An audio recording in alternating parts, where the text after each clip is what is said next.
तो एपिसोड की स्टार्टिंग तू जिंदा है?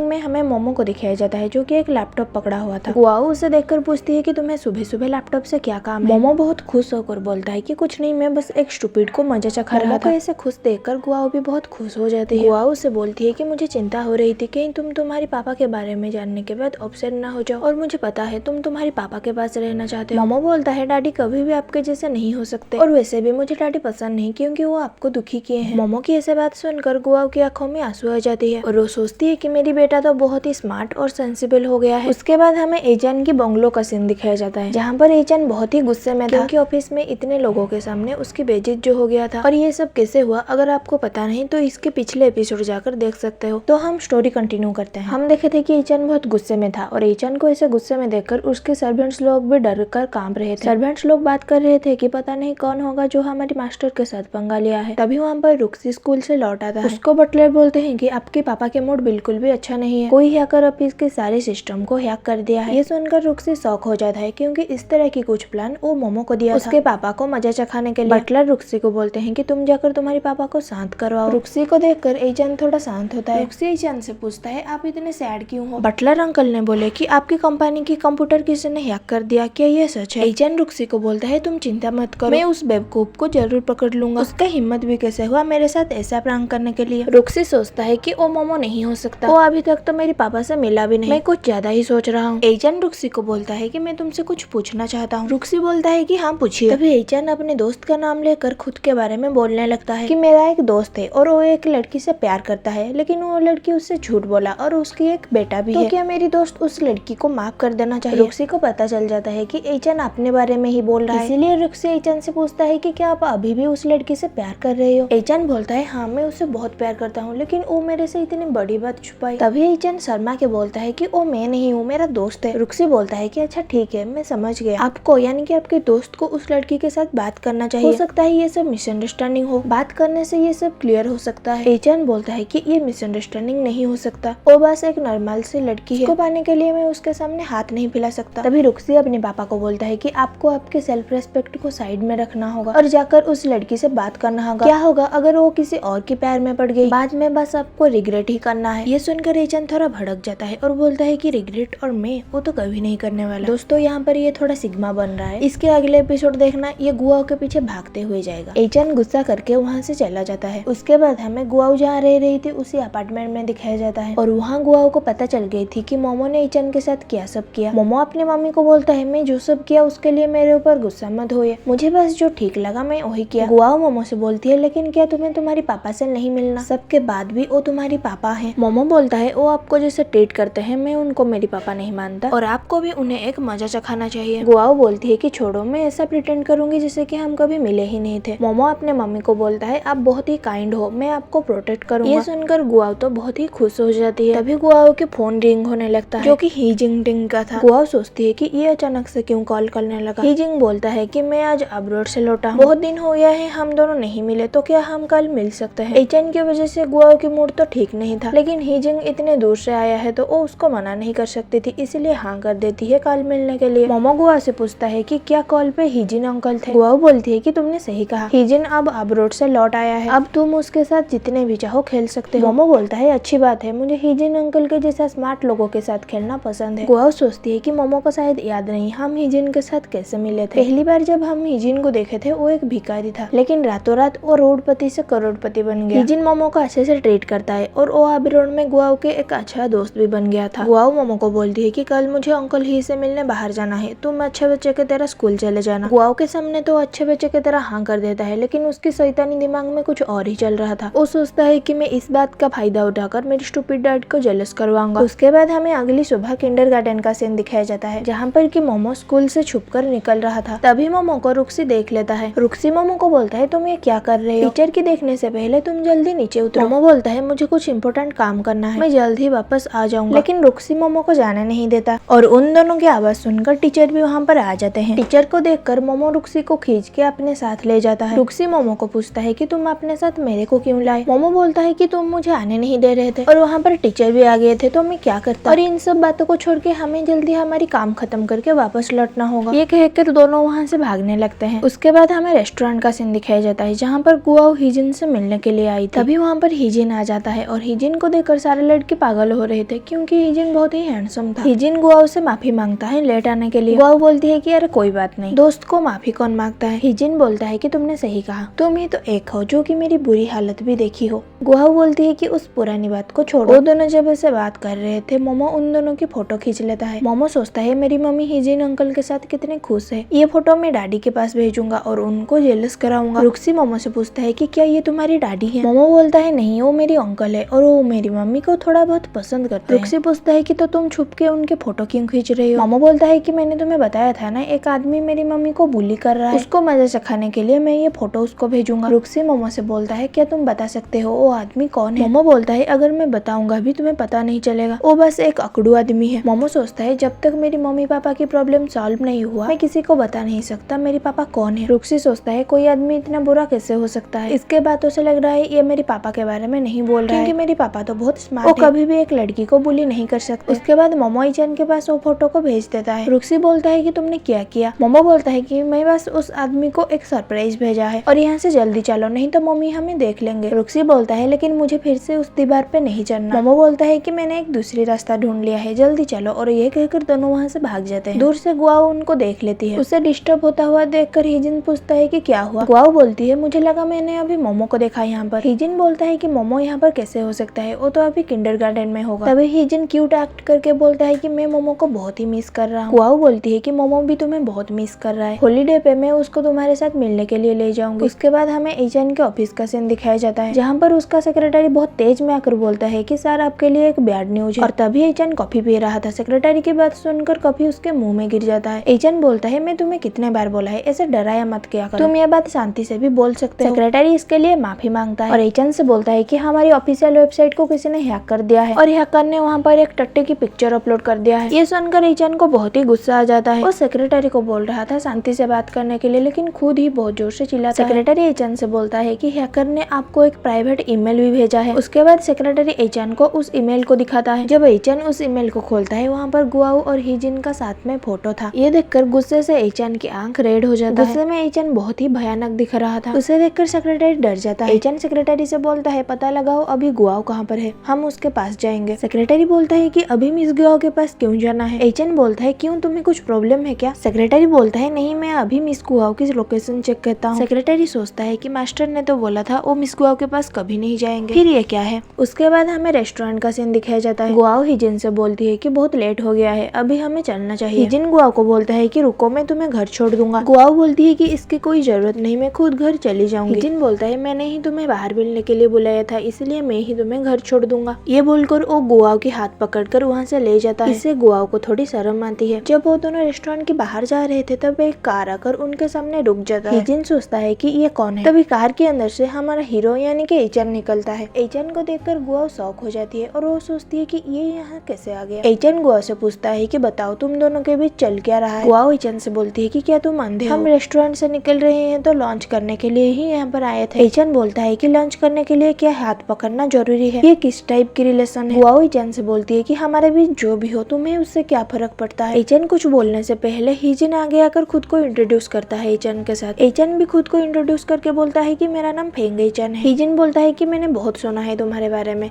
तुम फेंग कॉर्पोरेशन की मालिक हो। ईचन बोलता है कि मैंने भी तुम्हारे बारे में सुना है, तुम कितने जल्दी ग्रो कर लिया। इतने अच्छे से बात करने के बाद भी दोनों एक दूसरे को पसंद नहीं कर रहे थे। हिजिन ईचन को देखकर सोचता है कि ये तो बिल्कुल मोमो के जैसा दिखता है, तो क्या ये मोमो की बायोलॉजिकल फादर है। हिजिन ईचन से बोलता है कि आप यहाँ पर जरूर लॉन्च के लिए आए होंगे, मैं और मेरी बेस्ट फ्रेंड आपको डिस्टर्ब नहीं करेंगे, आप लॉन्च के लिए जा सकते हो। ईचन सोचता है कि गुआओ हिजिन को कैसे जानती है और वो दोनों बेस्ट फ्रेंड भी है। हिजिन जब गुआओ को वहाँ से लेकर जा रहा था तभी ईचन गुआओ के हाथ को पकड़ लेता है और बोलता है कि मैं यहाँ पर लॉन्च के लिए नहीं बल्कि गुआओ के लिए आया हूँ। हिजिन ईचन से बोलता है कि मुझे नहीं लगता गुआओ आपके साथ जाना चाहती है। गुआओ ईचन से बोलती है कि मुझे छोड़ो, क्या तुम भूल गए हो हमारी ब्रेकअप हो चुका है। ईचन सोचता है कि ये लड़की भी ना इसको हिजिन के सामने ये सब बोलने बोलने की क्या जरूरत थी। एचन बोलता है कि हम तो अभी अभी ब्रेकअप किए हैं, तुम इतने जल्दी एक दूसरे आदमी के साथ घूम रही हो। गुआओ को ये सुनकर गुस्सा आ जाती है और वो एचन को बोलती है कि हमारा ब्रेकअप हो चुका है, मैं अभी जितने भी लड़के को डेट करूँ इससे तुम्हें क्या। एचन बोलता है कि बहुत सारे लड़के को डेट करने के लिए तुम्हें सोचा भी कैसे। एचन और गुआओ लड़ते रहते हैं, तभी हिजिन गुआओ को लेने के लिए उसके हाथ खींचता है। ये देखकर एचन बोलता है कि तुम्हारी हिम्मत भी कैसे हुई गुआओ को छूने के लिए।